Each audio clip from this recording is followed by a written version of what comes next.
الحمدللہ والصلاة والسلام علی رسول اللہ اما بعد۔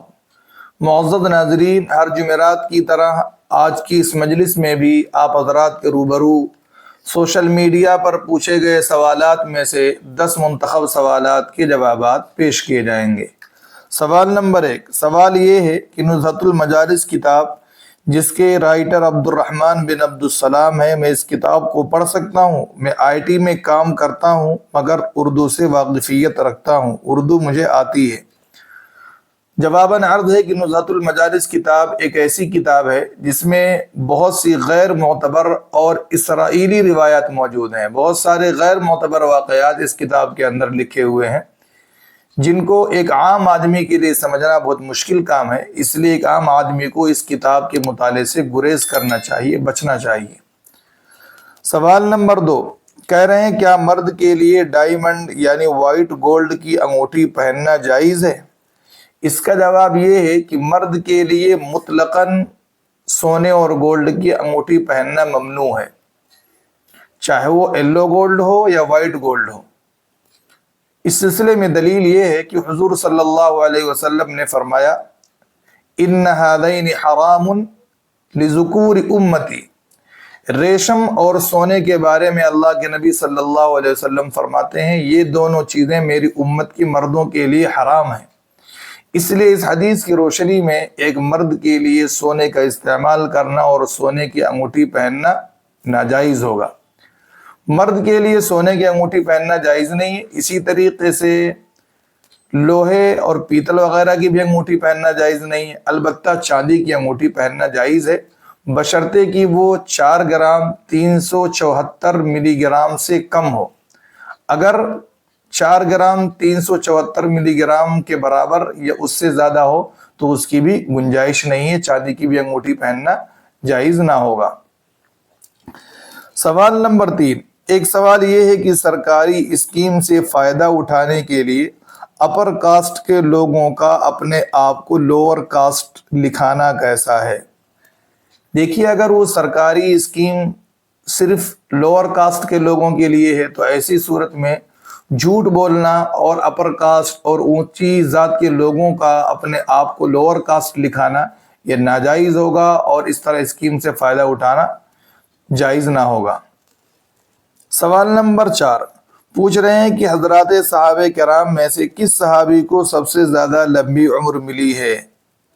اس حوالے سے عرض ہے کہ حضرات صحابہ کرام میں سے سب سے زیادہ لمبی عمر حضرت انس بن مالک رضی اللہ تعالی عنہ کو ملی ہے۔ چنانچہ الاصابہ فی تمییز الصحابہ میں حافظ ابن حجر العسقلانی رحمۃ اللہ علیہ فرماتے ہیں کہ حضرت انس بن مالک رضی اللہ تعالی عنہ کو 103 سال عمر ملی۔ 103 سال کی عمر میں آپ کا انتقال ہوا، آپ سے زیادہ کسی صحابی کو عمر نہیں ملی ہے۔ سوال نمبر 5، سوال یہ ہے اگر عشاء کی اذان میں مؤذن نے حی علی الفلاح کے بعد الصلاۃ خیر من النوم کہہ دیا تو اذان ہو گئی یا اذان نہیں ہوئی؟ اس کا جواب یہ ہے کہ اگر مؤذن نے عشاء کی اذان میں حی علی الفلاح کے بعد الصلاۃ خیر من النوم کا اضافہ کر دیا تو اگرچہ اس نے غلطی کی لیکن اذان ہو گئی۔ رہا الصلاۃ خیر من النوم، یہ تو فجر کی اذان کے لیے خاص ہے، ہر اذان میں اس کو نہیں کہنا ہے۔ اب یہاں پر یہ بات آتی ہے کہ الصلاۃ خیر من النوم یہ فجر کی اذان کے لیے کیوں خاص ہے؟ تو اس سلسلے میں صاحب ہدایہ فرماتے ہیں کہ فجر کا وقت چونکہ غفلت کا وقت ہوتا ہے، نیند کا وقت ہوتا ہے، تو بطور خاص مسلمانوں کو فجر کی نماز کی طرف متنبہ کرنے کے لیے اس جملے کا اور الصلاۃ خیر من النوم کا اضافہ کیا گیا، جس کا مطلب یہ ہے کہ نماز نیند سے بہتر ہے۔ سوال نمبر 6، کیا ایک مسلمان دینی مسائل حل کرنے کے لیے اور دینی رہنمائی کے لیے چیٹ GPT کا یوز کر سکتا ہے؟ دیکھیے، ایک مسلمان کو چاہیے کہ وہ دینی مسائل اور دینی رہنمائی اپنے علماء کرام سے لے۔ چیٹ GPT وغیرہ کا اگر کوئی یوز کرتا ہے، وہاں سے فتوے اور مسئلے نکالتا ہے تو آزاد ہو کر وہاں سے مسئلے نکال کر اس پر عمل نہ کرے، بلکہ اگر وہ وہاں سے مسئلے اور فتوے نکالتا ہے تو اس کو اپنے علماء کرام سے ایک مرتبہ چیک کرا لیا کرے، چیک کرانے کے بعد ہی عمل کیا کرے، چونکہ ان سب ویب سائٹوں پر اور ان سب پلیٹ فارم پر جہاں اچھی چیزیں بھی آتی ہیں وہاں گمراہ کن باتیں بھی آتی ہیں، اس لیے تحقیق کے بعد اور اپنے علماء کرام سے مشورہ کر کے ہی کسی مسئلے پر عمل کرنا چاہیے۔ سوال نمبر 7، نئے مکان میں شیاطین سے حفاظت کے لیے 40 دن سورہ بقرہ پڑھ کر اس پر اجرت اور پیسہ لینا شرعی نقطہ نظر سے کیا حکم رکھتا ہے؟ شیاطین سے حفاظت کے لیے اور گھر میں خیر و برکت کے لیے سورہ بقرہ پڑھنا اور اس پر اجرت اور پیسہ لینا جائز ہے، کیونکہ اکابر علماء کرام نے اور اکابر مفتیان کرام نے قرآن کریم اگر علاج کے طور پر اور خیر و برکت کے لیے پڑھا جائے تو ایسی تلاوت پر اجرت لینے کو جائز قرار دیا ہے۔ چنانچہ یہ جو بات میں آپ کو کہہ رہا ہوں یہ فتاوی محمودیہ کے اندر بھی ہے،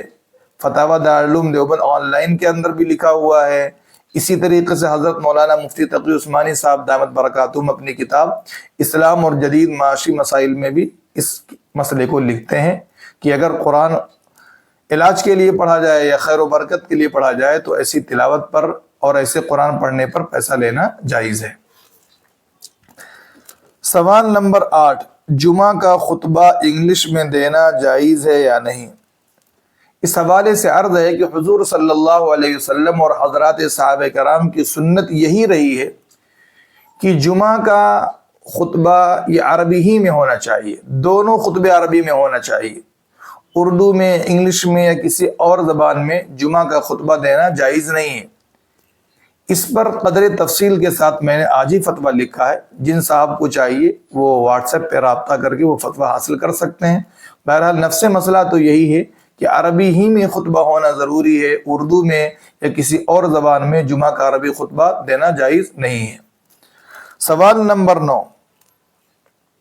ایک بھائی پوچھ رہے ہیں کہ حضرت عیسیٰ علیہ السلام جب قیامت کے قریب تشریف لائیں گے تو کس مسلک پر عمل کریں گے؟ فتاوی شامی کے اندر لکھا ہوا ہے کہ حضرت عیسیٰ علیہ السلام جب قیامت کے قریب تشریف لائیں گے تو کسی مسلک پر عمل نہیں کریں گے، یعنی وہ نہ حنفی ہوں گے، نہ شافعی ہوں گے، نہ مالکی ہوں گے، نہ حنبلی ہوں گے، بلکہ وہ مجتہد ہوں گے، اپنے اجتہاد پر عمل کریں گے، اپنے اجتہاد سے فیصلہ کریں گے۔ بعض حنفی لوگ اپنی حنفیت میں غلو کرتے ہوئے اپنی کتاب میں لکھے ہوئے ہیں کہ حضرت عیسیٰ علیہ السلام قیامت کے قریب جب تشریف لائیں گے تو حنفی مسلک پر عمل کریں گے۔ علامہ شامی رحمۃ اللہ علیہ حافظ جلال الدین سیوطی رحمۃ اللہ علیہ کے حوالے سے لکھتے ہیں کہ جن حنفیوں نے اپنی کتاب میں یہ لکھا ہے کہ حضرت عیسیٰ علیہ السلام حنفی مسلک پر عمل کریں گے، ان کی وہ بات بالکل بے بنیاد ہے، اپنے مسلک میں غلو کی بنیاد پر انہوں نے وہ بات لکھی ہے، ورنہ حقیقت یہ ہے کہ وہ اپنے اجتہاد پر عمل کریں گے، وہ خود مجتہد ہوں گے، کسی مسلک کے تابع وہ نہیں ہوں گے۔ سوال نمبر 10، ایک صاحب سوال کر رہے ہیں کہ مولانا سلمان ندوی صاحب آج کل یہ حدیث بیان